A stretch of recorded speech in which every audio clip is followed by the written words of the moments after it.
લોકમત ન્યૂઝમાં આપનું સ્વાગત છે। વડોદરા મહાનગરપાલિકામાં છેલ્લા 1 મહિનાથી સિટી એન્જિનિયરની મહત્વપૂર્ણ પોસ્ટ ખાલી હોવાના કારણે તંત્રની કામગીરી અંગે ચર્ચાઓ તેજ બની છે। 30મી એપ્રિલ 2026ના રોજ સિટી એન્જિનિયર અલ્પેશ મજુમદાર નિવૃત્ત થયા બાદ હજુ સુધી કોઈ અધિકારીને આ પદનો સત્તાવાર ચાર્જ સોંપાયો નથી।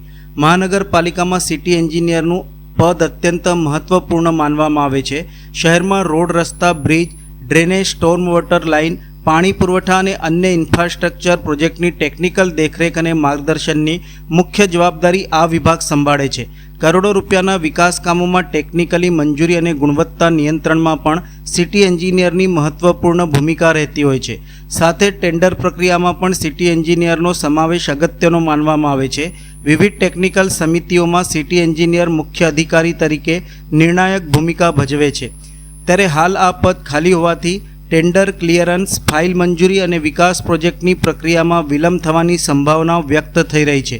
હાલ શહેરમાં પ્રી મોન્સૂન કામગીરી, રોડ રિફેસિંગ, ડ્રેનેજ સફાઈ અને અનેક જાહેર કામો ચાલી રહ્યા છે। આવી સ્થિતિમાં મુખ્ય ટેકનિકલ અધિકારીની ગેરહાજરીના કારણે નિર્ણય પ્રક્રિયા ધીમી પડી શકે તેવી ચર્ચા પણ મનપાના આંતરિક વર્તુળોમાં ચાલી રહી છે।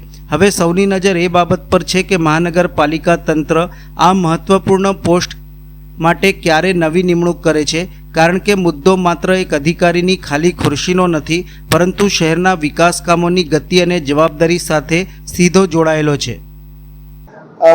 સિટી એન્જિનિયરની પોસ્ટ એક છે, અમે વધારી રહ્યા છે। આવનારા દિવસોમાં સિટી એન્જિનિયરની પોસ્ટ પણ વધારીશું।